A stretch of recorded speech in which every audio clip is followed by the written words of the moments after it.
Dans cette vidéo, nous allons représenter les effectifs dans un diagramme en bâton ou diagramme à barre.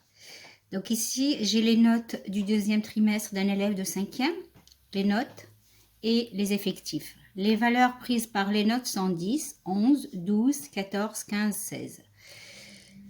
3, ça veut dire que cet élève a eu 3 fois la note 10, 6 fois la note 11, etc. Et je vais devoir représenter tout ceci dans un diagramme en bâton. Donc pour cela, j'ai besoin de deux axes. Un axe des abscisses, l'axe horizontal, et un axe des ordonnées, l'axe vertical. Les notes, c'est-à-dire les valeurs de la série statistique, seront toujours sur l'axe horizontal et les effectifs toujours sur l'axe vertical.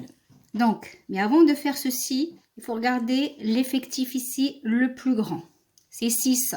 C'est-à-dire que je vais devoir monter jusqu'à 6 pour que je fasse attention à l'unité. Là, 6, c'est pas très grand. Donc, je peux choisir un carreau pour l'unité.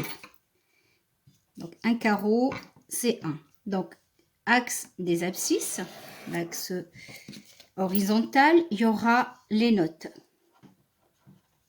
Et pour l'axe vertical, j'aurai mes effectifs.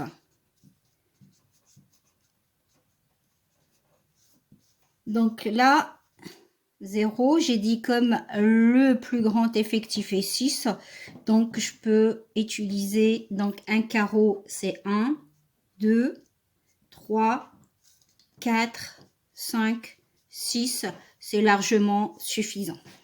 Ensuite ici, je vais placer les valeurs de la série statistique. Donc, je commence par 10. Bien évidemment, on ne va pas faire 0, 1, 2, 3. La première valeur, vous la placez ici. 10, 11, 12, 13, 14, 15, 16. Voilà. Donc, la note la plus élevée qu'il a eue, c'est 16. Ensuite, je vais construire un diagramme en bâton, mais c'est pas compliqué. Vous voyez que il a eu 3 fois la note 10. La note 10, elle est là. Les effectifs, c'est là. Donc, je repère le 3. Et soit je trace des bâtons, ou je peux faire des rectangles, des barres. Donc là, je vais juste utiliser des bâtons. Et dans l'exercice qui va suivre, on va utiliser des barres. Donc, vous verrez comment on fait. Donc, la note 11, 6 fois. Donc, 11 et 6. La note 12, elle a pour effectif 4. La note 13, j'ai pas de note 13, ça veut dire que c'est 0. Donc, je passe. La note 14, une seule fois. Il a eu une seule fois la note 14. La note 15, 3 fois. La note 16, 2 fois. Et voici mon diagramme en bâton. Donc, ça nous permet très vite de voir quel est donc l'effectif le plus grand. Ça correspond à la note 11. C'est ce que il a eu donc beaucoup plus que les autres notes. Là, on voit qu'on a des notes 10, 11, 12, 14, 15, 16. On peut avoir également, comme l'activité que j'ai fait avec vous auparavant, on peut avoir, par exemple, c'était le sport favori.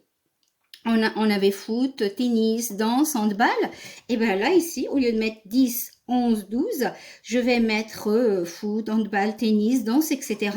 C'est de la même manière. Ben, j'ai pas des nombres, mais j'ai des sports favoris. C'est ce que vous allez voir donc dans l'activité qui va suivre. Ici, donc, je vais prendre le cas où les valeurs ne sont pas, comme tout à l'heure, des nombres ou des notes. Tout à l'heure, les valeurs étaient des notes. On avait 7, 8, 9, 10, etc. Ici, les valeurs, ce sont les sports favoris des élèves de 5e. Donc, il y avait le foot, basket, handball, tennis et danse. Et puis, il y avait les effectifs correspondant à chaque sport favori. Donc, comme tout à l'heure, axe des abscisses, ce sont les valeurs. Donc là, les abscisses. L'horizontale, on met les valeurs. Et les valeurs que j'ai ici, c'est foot, basket, hand, tennis, danse. Et ensuite, en ordonnée, l'axe vertical, ce sont les différents effectifs. Pour le foot, il y en a 8. Pour le basket, 6.